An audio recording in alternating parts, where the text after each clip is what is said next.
Hi, I'm career coach Pat Pattison. Welcome to Remade in California. This is a show about exciting new career and job opportunities right here in California. We'll show you how your local community college system can help you find a new career and be trained for currently available jobs at any age. Today, I'll be interviewing 4 professionals, each with their own insights into the exciting field of global trade and logistics.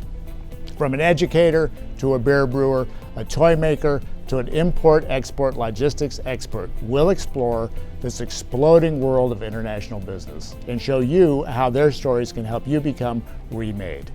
We're talking today about global trade and logistics, and I'm here with Lynn Stewart, Director of the Orange County Center for International Trade and Development, and the Orange County Deputy Sector Navigator for Global Trade and Logistics for the California Community Colleges. We're at the Rancho Santiago Community College District offices in Santa Ana. Now, you said earlier to me that the world is open for business. What does that mean? 95% of the world's consumers live outside the United States. Also, with the internet, has made the world more accessible to companies, to students, and I mean, it truly is open for business. So, the program that you have is twofold, if I understand. One is to get more skilled workforce into the marketplace, but the other one is to also promote businesses to do more with this 95%. Yes, there's a bit of a fear factor in there with when we say global trade. It's understood that yes, importing, exporting, and goods moving throughout the world, but then where the feeling is, where's my place in it as a business owner, especially the smaller businesses, and it's that how am I going to get paid? How am I going to access consumers outside my own, my own back door? And it's helping get them ready and able to export and feel comfortable, as well as importing, engaging in international trade, as well as educating the students and training them as graduates to go in and provide value. So the initiative on a state level, not only here in Orange County, is that there is an opportunity for jobs and that people need specific skills to start filling those jobs. What kind of skills are needed to do that? For global trade, you have skills, and a lot of you hear this all the time, soft skills. When you take on a global aspect of business, it becomes, can you function within an environment that involves other cultures? Language skills are important. Sure. Even in a career where it once was thought to be more domestic, such as engineering or architecture, now these people are going overseas and they're doing jobs in Shanghai, China, and elsewhere. And so those skills need to be there. I know there are many industries that are involved in global trade. Name a few of those.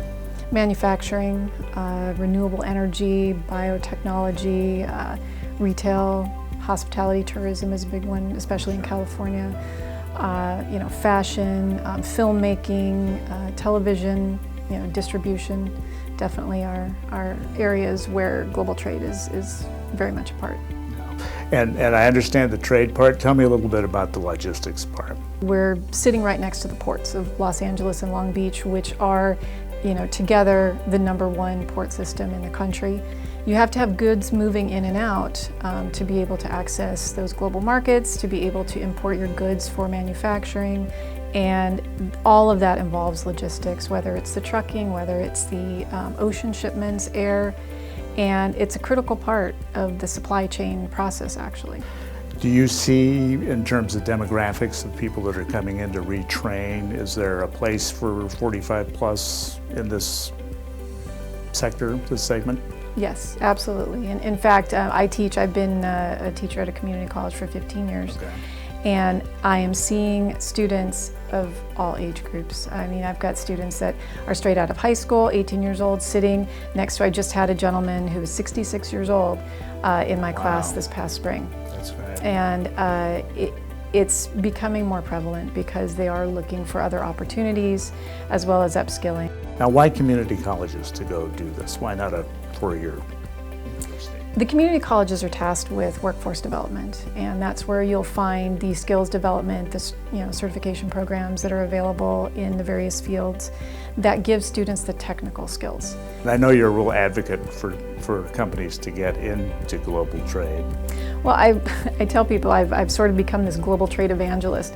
As the Deputy Sector Navigator for Global Trade and Logistics for Orange County, I work with all of the community colleges in the area that have an international business program. And so they're all on the website, and students can go and explore what colleges have what type of program. And even in other disciplines, that's another thing we're trying to do is infuse global trade into a manufacturing discipline or fashion or whatever it is. But if they're specifically looking at, I want to explore international business, global trade, I think the best place to start would be our website, since we have that student section. And they can certainly call our office to get more information. So tell me what makes global trade fun. It's the variety. You get to work with different cultures, different products, the companies. I love small business, I love global trade and teaching and education, and I get to work with all of that. When I was an exporter, it was definitely working with the different cultures and being able to travel to the other countries and meeting new people, and a company paid me to do that. Why wouldn't anybody want to do this? It's just a perfect opportunity to people that need a new career to get into a new career. I ask myself that same question every day. Yeah. I think that you will find that the Orange County Center for International Trade and Development has a lot of great resources for anyone that wants to get into a new career or develop their current business internationally. Now we go to the brewery in Placentia, California to meet CFO and COO Carl Katz. Carl, thanks for joining us. Thanks, Pat. So tell me about the brewery. Well, the brewery is a craft beer manufacturer based in Placentia, California. We do about 10,000 barrels of beer a year right now, primarily Belgian influenced, but we focus on kind of experimenting with what beer can be and extending the experience of beer. Many of our beers are barrel aged, and we have one of the largest barrel aged programs in the country. We make about 10,000 barrels of beer a year right now, a barrel being 30 gallons, so some 300,000 gallons of beer. And so you started when here in Orange County? Well, the brewery's been around since around 2008 is when we first started producing. And now we have a presence that is across the country and even around the world. I understand you started out as an attorney. Yeah, my career here makes sense looking backwards, but going forward is not one that I anticipated. I actually spent a lot of time in college thinking I would have an international career. I lived in Japan for 3 out of 5 years during my college and undergrad days. And then became a lawyer, and for most of my legal career, practiced law here in the U.S. and never made it abroad. Wow. I found that my personality fit one of a business person rather than a lawyer, and I felt like I was able to be more productive and creative in a business capacity. And eventually my career took me from the legal world to the manufacturing world. So you were Remade. Remade. Remade, good. You've been very successful here domestically. Tell me a little bit about how you're taking it overseas. We do have a premium product. A lot of quality ingredients and a lot of time goes into our beers. Our beers take 3 months to 3 years of aging, which adds to the cost, but also gives us a better quality product at the end of the day. In terms of our export experience, exporting started by accident at first. We had a couple of distribution partners that we would call from time to time whenever we had available product to sell. But over the course of time, our export planning has become more intentional. And now we actually, on a yearly basis, work with our distributors that are abroad to plan what they're going to receive and what we expect to be able to give them over the course of the year. And knowing that our audience is a part of this, the Doing What Matters initiative for the state of California, if somebody was studying to get a job at the brewery, what kind of skills would they need to be a part of that? For a company of our size, I think that just having good communication skills is probably the most important. That and maybe project management. There's the industry, particularly the alcohol industry, tends to be very, very regulated. There are a lot of rules, a lot of paperwork. Every single state that we distribute to has its own regime of registrations. Going abroad compounds that paperwork. Now you not only have to do what you have to do in the US, but you will have frequently requirements abroad that make that regulatory requirements even more difficult to pass through. Part of what we are talking about too is not only the trade element, but the logistical side. There's a lot of logistics in getting a perishable item to the far corners of the world, so I assume that's a big piece of what you do. Yeah, absolutely. I mean, in the world of shipping, logistics means everything. If you're shipping, you want to ship on a full pallet because it costs the same to send a full pallet anywhere as it would a half full pallet. Right. And just making sure that you have the right product mix and the right types of products to make a full pallet, it takes a lot of tinkering around. You want to send the product that the customer ultimately wants. You want to make sure that the pallet itself is full. Working with the distributor at the end of the day to make sure that they're getting the product that they want is an important skill set to have. Yeah, I bet. What's the funnest part of the international trade element? A couple years ago, we sent about 4 or 5 of our employees to Belgium, and it was a real kick to be able to go to Belgium, to go to a craft beer retail shop in Belgium and see our product on their shelves. Wow. That was, and here we're selling a Belgian product that's highly sought after in Belgium. Was really a kick to see. How fun. And so as you look to grow that, would you go to trade conferences or to the countries themselves? Well, what would be a strategy? I definitely think trade conferences could be part of it. For sure, probably before that, I would say going to the countries themselves. We're fortunate right now in the craft beer market that there's so much demand in the US for products like ours that having an international component can be part of what we do.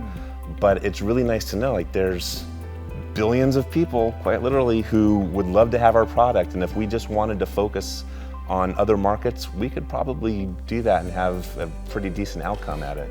Yeah, we talked a little bit about the Orange County Center for International Trade Development that's right here. Are you going to tap into their resources? Well, having learned about that, I think that would be a really phenomenal resource for us to help us navigate those foreign markets, especially as we start to make them a bigger part of our distribution plan. Thanks again, Carl, for being with us. I'm Pat Pattison. Thanks for joining us for another segment of Remade in California. Appreciate Carl Katz, COO and CFO of the brewery, joining us. Now the most important part, we're going to go taste some beer.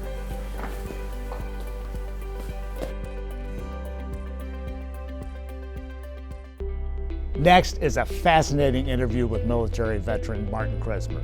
He remade himself in a career in logistics after taking classes at the community college system. We met up at the Port of Los Angeles where he works for APM Terminals as the manager of training. Martin, thanks for joining me. Pat, glad you could make it today. So tell me, this is this incredible facility. Tell me about the Port of Los Angeles. What does it do? How does it fit into global trade and logistics, our topic? Well, the Port of Los Angeles is one of the biggest pieces of commerce and logistics in the United States. Combined with its sister port in the Port of Long Beach, it's responsible for approximately 40% of all the goods that flow into our country. Wow. So when you look out these windows and you see all these containers, what you're really seeing is commerce in the country, out of the country, and things that are waiting to take place. And what's your current job here? Currently, I'm the manager of training, so I'm responsible for onboarding and in-processing and training all the new hires, as well as managing our efforts in compliance, in helping train with safety, and keeping everybody up to speed on their professional and process-related education.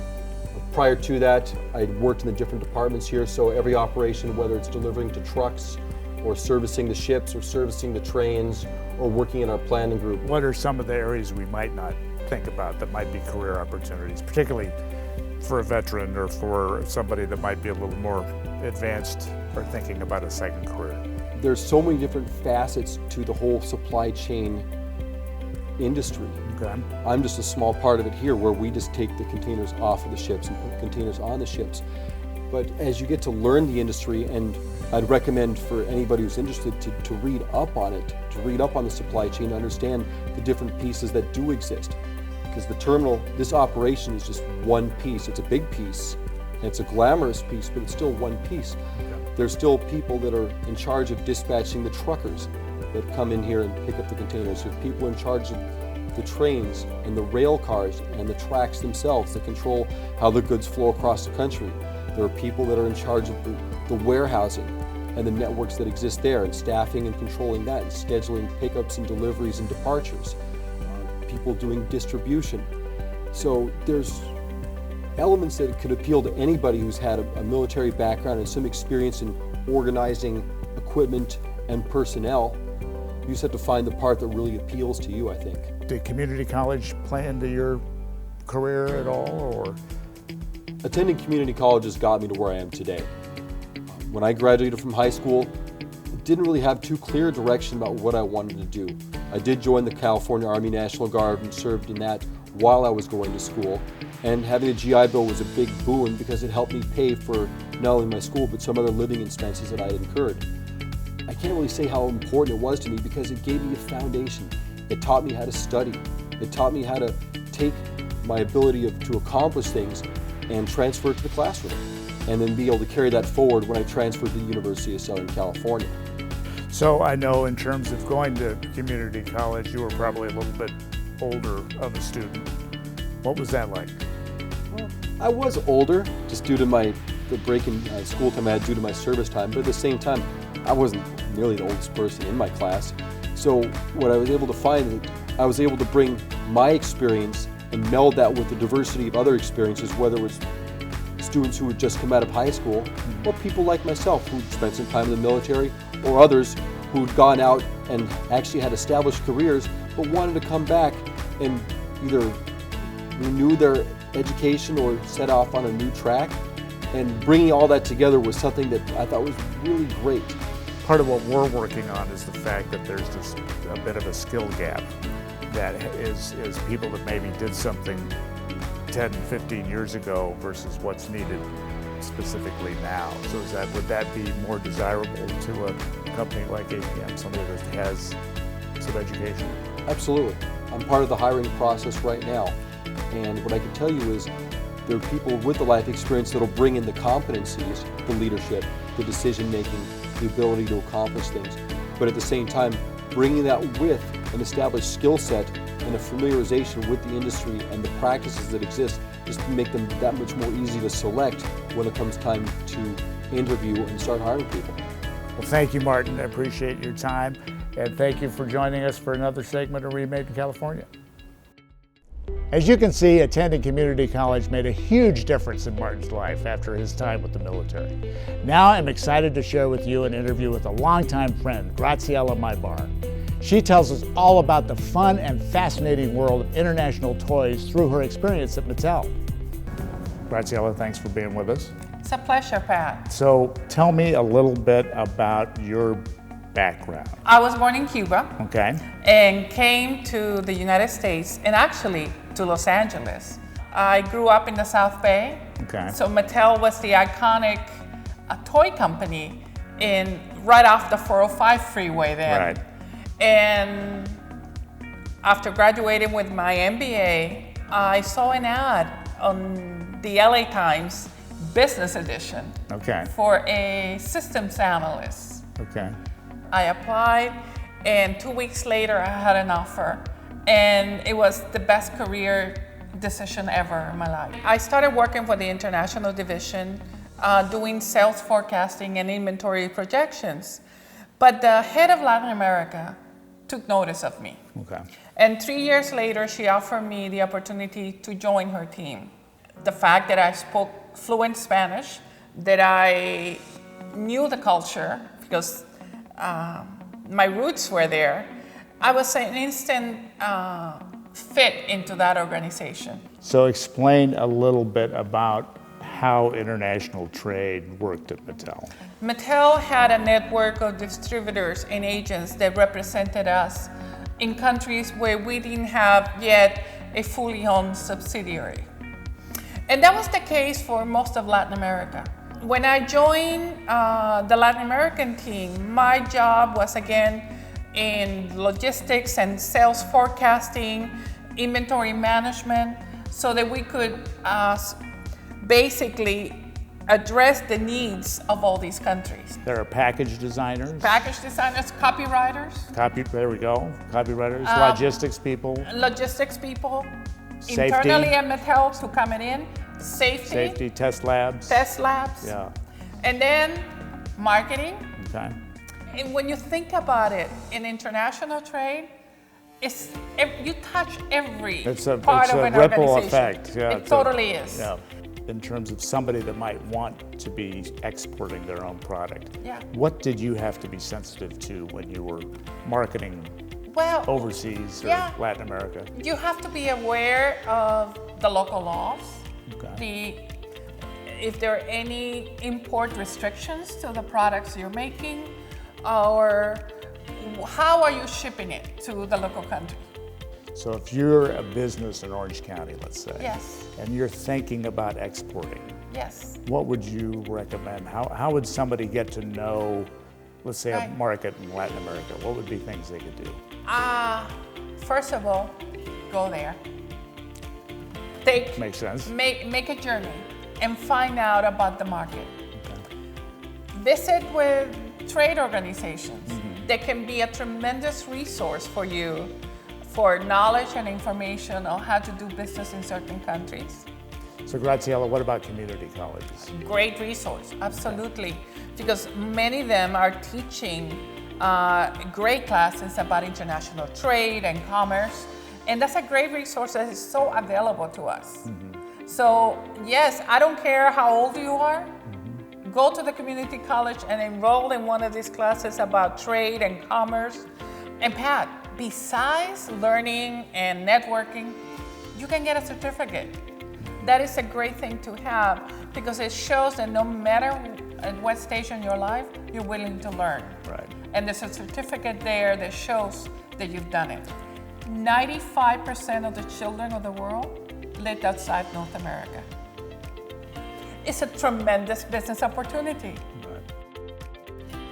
For your products, for your services, you will be amazed at what's out there. Graziella, I know you left Mattel in 2014. What are you up to now?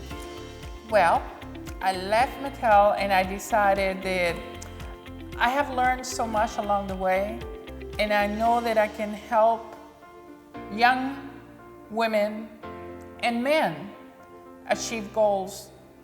And because I did that for so long at Mattel that I went and got certified to be an executive coach. Wow. And honestly, I'm loving it. I also do some consulting because for the last 10 years at Mattel, I really focus on diversity and inclusion.